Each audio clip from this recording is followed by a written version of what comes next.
르네상스 시대의 위대한 예술가 미켈란젤로는 천지창조, 최후의 심판을 그린 화가로 유명한데요.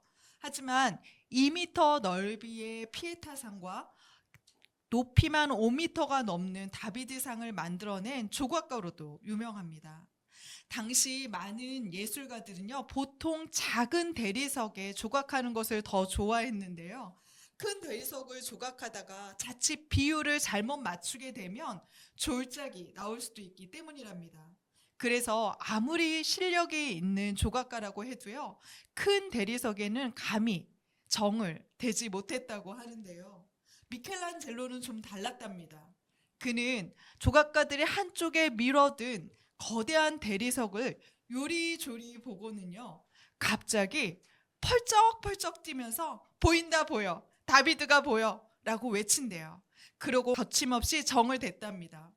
이렇게 탄생한 것이 그 유명한 다비드상, 피에타상이라고 합니다. 어느 날 누군가 미켈란젤로에게 이렇게 물었어요. 당신은 어떻게 이 거대한 대리석에서 이리도 완벽한 조각을 만들어낼 수 있습니까? 그러자 미켈란젤로는 이렇게 대답합니다. 나는 대리석을 조각한 것이 아닙니다. 그저 그 안에 숨겨진 모양을 발견했을 뿐이에요. 나는 그 모양을 꺼내기 위해 불필요한 부분을 깎아냈을 뿐입니다. 불필요한 것을 깎아냈을 때 비로소 숨겨진 것이 드러난다. 이 말은 얼마나 지혜로운 말인지 모릅니다. 정신과 의사인 엘리자베스 퀴블러 로스는요, 죽음을 눈앞에 둔 수백 명의 사람들을 만나면서 인생의 큰 지혜를 얻었다고 합니다. 우리는 흔히 죽음을 앞둔 사람들은 굉장한 슬픔과 무력감에 빠져 있을 거라고 여기는데요. 전혀 그러지 않더래요. 엘리자베스는 매일 죽음을 경험하는 사람들이야말로 위대한 가르침을 주는 인생의 교사들이었다라고 대답합니다. 그리고 그들이 마지막에 남긴 말과 행동들을 모아서요, 인생 수업이라는 책을 펴냈고요. 이는 많은 사람들에게 사랑받는 베스트셀러가 되었습니다.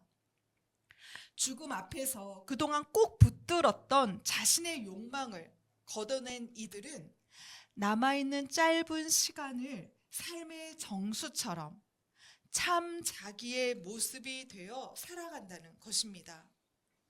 불필요한 것을 제거했을 때 비로소 완벽한 형상이 드러나는 것처럼 죽음 앞에서 거추장스러운 욕망을 걷어냈을 때 비로소 가장 생명력 있는 언어와 행동을 남긴다는 이 이야기는 우리에게 많은 생각을 하게 합니다. 우리는 요즘 출애굽기를 통해서요, 하나님의 이적들을, 재앙들을 만나고 있습니다.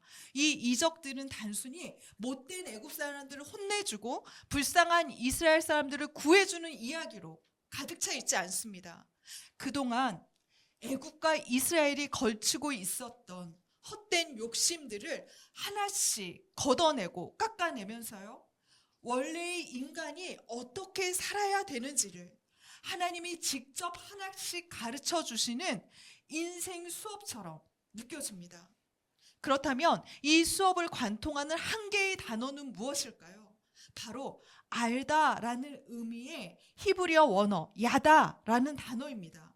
출애굽기에 가장 많이 등장하는 단어는요, 야훼라는 단어예요. 그리고 그 다음에 많이 등장하는 단어가 바로 알다라는 이름의 이 야다라는 단어입니다. 이 야다는요, 우리가 흔히 지나가면서 한번 본 적이 있는데, 나 그거 알 것 같아 라고 하는 얕은 지식의 알미 아니에요. 이거는 충분한 시간을 보내면서요, 그 사람과 깊이 있는 관계를 하면서요, 머리뿐만이 아니라 마음으로, 몸으로 체득하는 암까지 완전한 경험을 한 그런 깊이 있는 알을 의미하고 있습니다. 그렇다면 하나님은 출애굽기를 통해서요, 우리에게 무엇을 알게 하고 싶은 것일까요? 바로 여호와가 온 땅의 통치자임을 알려주시는 겁니다. 애굽은요, 자신들이 욕심내는 모든 것에 신의 이름을 붙여두었습니다. 그리고는 자신들의 욕망을 담아서요, 각각의 우상들에게 절하며 숭배했습니다. 이에 하나님은 그 모든 우상들을 하나씩 하나씩 부수면서, 아니, 이 모든 좋은 것은 그들이 주는 것이 아니라 내가 주는 거야. 이것을 다스리는 것은 나야. 내가 통치자야. 라고 말씀하시는 겁니다. 이런 하나님을 알면요, 바로 왕은 이스라엘을 보내줘야만 합니다. 온 땅의 통치자의 명령에 순복해야 하는 것이죠. 그리고 이스라엘은 오직 자신들의 통치자인 여호와를 예배하는 공동체가 되어야 합니다. 이게 바로 출애굽기를 꽉 채운 여호와를 아는 자의 행동에 대한 결과물입니다. 하나님은요, 오늘 이 시간에도 10개의 재앙을 부수는 이야기를 담고 있습니다. 출애굽기에 나오는 10개의 재앙은요, 보이시는 것처럼 이런 도표화할 수 있는데요, 크게는 세 그룹으로 묶을 수 있습니다. 마지막 6월절 재앙, 10번째 재앙을 빼놓고 9개의 재앙을 살펴보면요, 이렇게 3개의 그룹으로 나눌 수 있는데요, 우선 각 그룹의 첫 번째, 두 번째 재앙은요, 모세가 바로 왕 앞에서 미리 예견하고 미리 선포하고 발생한 재앙입니다. 그러니까 나 이런 재앙을 내릴 거야, 하나님이 이런 재앙을 내리신대 라고 얘기하면서 지금이라도 돌이켜 라고 하는 여지를 주는 거죠.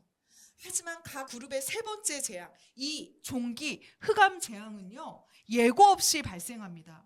두 번의 약속을 바로가 어기잖아요. 보내주기로 해놓고 안 하잖아요. 그럴 때 하나님은 경고 없이 심판을 행하시면서요, 바로와 협상하는 하나님이 아님을 보여주고 계신 거예요. 이 중 A그룹의 이적은요, 아론의 지팡이가 주요 통로로 쓰였는데요, B그룹은 지팡이와 같은 도구 없이 그저 일어나는 재앙입니다.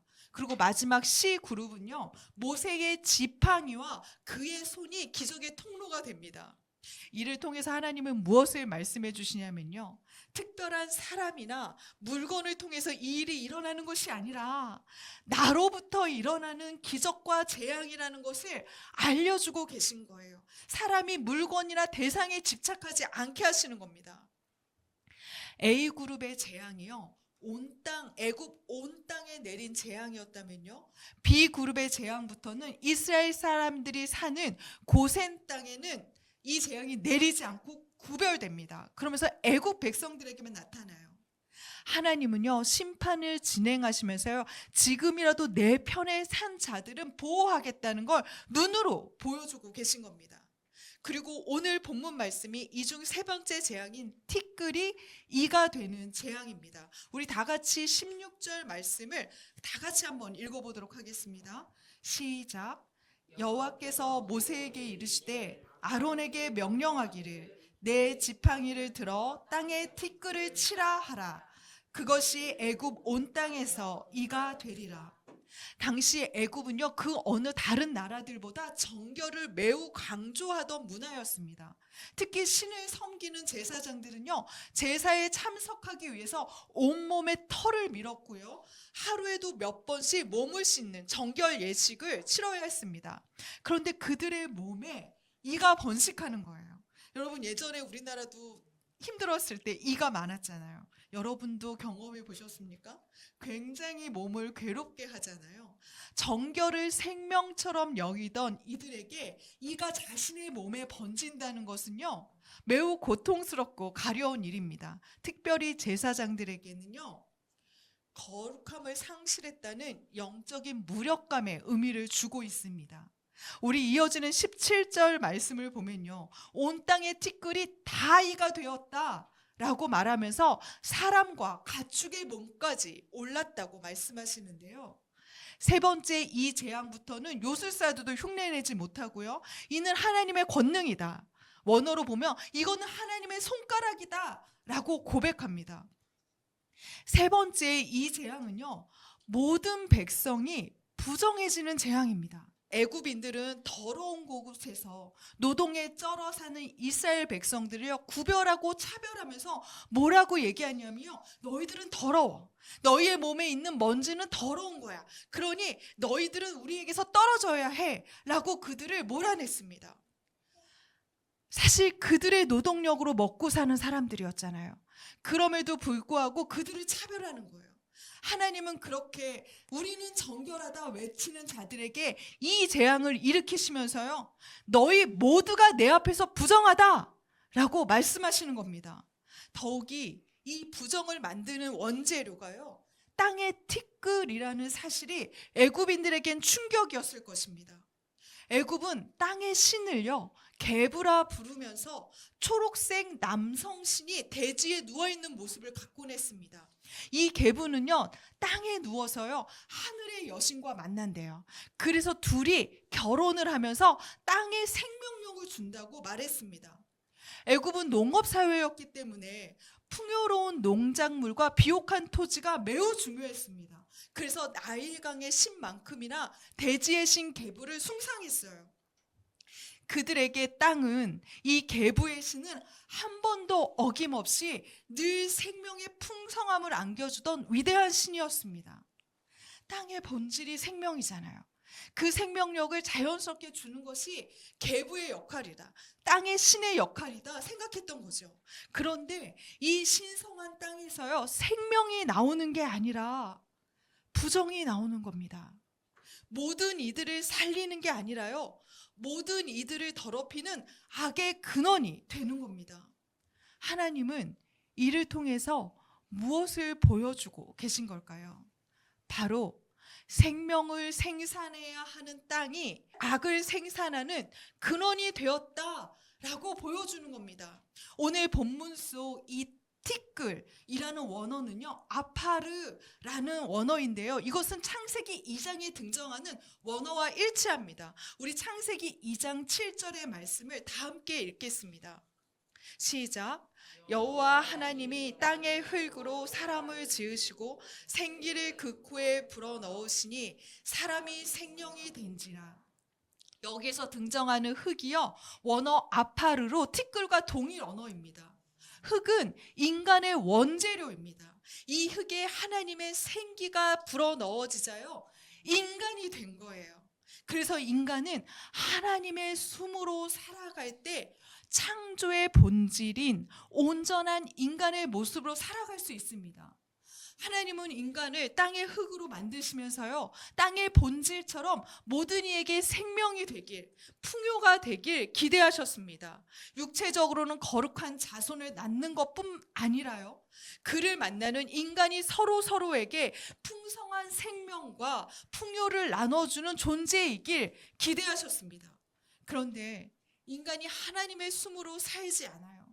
자신의 욕망대로 살아갑니다.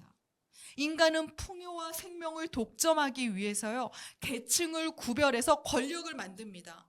애굽인들은 히브리인들을 열등하다, 부정하다 말하면서요, 마치 피를 빨아먹는 이처럼 그들의 고열을 짜내서 자신들의 배를 불리고 있는 거예요. 히브리인들에게 생명을 나눠주고 풍요를 나눠주는 것이 아니라 오히려 그들의 생명을 해치는 일을 합니다. 애굽인들은 생명을 잉태하는 흙의 본질로 살지 않고요, 오히려 생명을 괴롭히고 앗아가는 죄악의 근원이 되었습니다. 마치 흙이, 티끌이 이가 된 것처럼 말입니다. 그래서요, 하나님은 땅을 심판하십니다. 생명을 나누고 풍요를 나누어야 할 너희는 부정한 이처럼 약자의 고열을 빨아먹고 고통을 전파하고 있구나. 이 모습이 이를 생산하는 티끌과 무엇이 다르냐 묻고 계신 것 같습니다. 애굽인들은 잃어버리는 땅의 생명력에 좌절합니다. 아니, 땅이 생산하는 부정과 괴로움 때문에 울부짖습니다. 마치 악을 생산할 때, 인간이 악을 생산할 때 아파하는 하나님의 모습처럼 보이기도 합니다.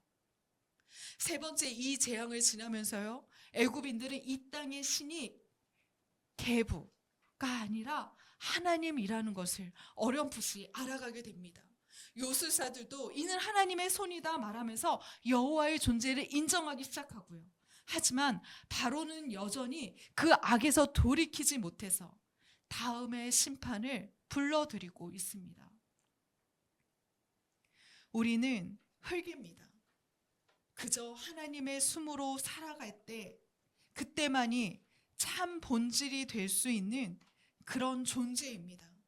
그런데 우리는 얼마나 자주 이 본질을 잃어버리고 내 욕망의 숨으로 오늘을 살아가는지 모릅니다. 내 옆에 있는 존재를요, 마치 애굽인처럼 나의 필요를 채우는 대상으로 여기고요. 그들을 통해서 내가 무엇을 얻을까 갈구하게 됩니다. 그럴 때 우리는 서로를 괴롭히는 세 번째 재앙인 이 재앙과 같은 고통 속에 살아가게 됩니다. 우리가 자신의 욕망을 깎아낼 때 비로소 생명을 생산하고 흙의 본질로 살아가는 하나님의 창조 법칙 안에 살 수 있게 됩니다. 1961년 미국의 케네디 대통령은요, 10년 안에 인간을 달에 보내겠다 선언했습니다. 그리고 미국의 막대한 재력들을 후원하고요, 많은 공학자들을 모아서 나사, 그곳에서 아폴로 프로젝트를 진행하게 되는데요. 그 다음에 케네디는 이들을 격려코자 나사를 찾아갑니다. 대통령의 방문에 모든 사람들은 줄을 서서 바짝 긴장하고 보고하고 있는데요. 그때 한쪽에서 신나게 노래를 부르며 빗자루질을 하는 한 여성을 발견합니다. 케네디는 유쾌한 그녀를 바라보며 가볍게 인사를 전하고요. 당신은 여기서 무엇을 하고 있습니까? 라고 질문하는데요. 그녀는 저는 한 구역의 청소를 담당하고 있습니다. 저는 가장의 역할을 감당하고 있습니다. 라고 답하지 않고요. 흥분된 목소리로 대통령을 바라보며 네, 저는 지금 사람을 달에 보내는 일을 하고 있습니다. 라고 대답했답니다. 얼마나 멋진 대답입니까? 자신이 하는 일이 그저 청소부의 일이 아니고요. 달 탐사의 한 부분을 담당하고 있다. 그는 어떤 본질로 살아야 하는지, 지금 내가 무엇을 향해 이 일을 하고 있는지 알고 있었습니다. 사랑하는 성도 여러분, 미켈란젤로가 대리석에서 다윗을 보았듯 나사의 청소부가 빗자루질 속에서 달 탐사의 비전을 보았듯 우리는 욕망이라는 딱딱한 껍데기를 걷어내고 그 안에 갇힌 우리의 진짜 모습을 보아야 합니다. 그때 우리는 내 안에 그저 갇혀있는 생명력, 누군가를 풍성하게 할 수 있는 그 풍성함을 만날 수 있습니다. 흙이 이가 되는 재앙은요, 지금 우리에게도 주시는 경고입니다. 오늘 내 욕망의 숨으로 살아가려 할 때 우리는 흙의 본질을 잃어버리고 우상을 만드는 어리석은 삶을 살게 됩니다. 우리가 온전히 하나님의 숨으로 살아갈 때 우리는 그 생명력을 품는 온전한 흙으로 살아갈 수 있습니다. 우리는 흙입니다. 하나님이 숨결이 머물 때야만 참 삶을 살아가는 거룩한 흙입니다. 이 본질을 잃지 않는 우리 모두가 되었으면 좋겠습니다.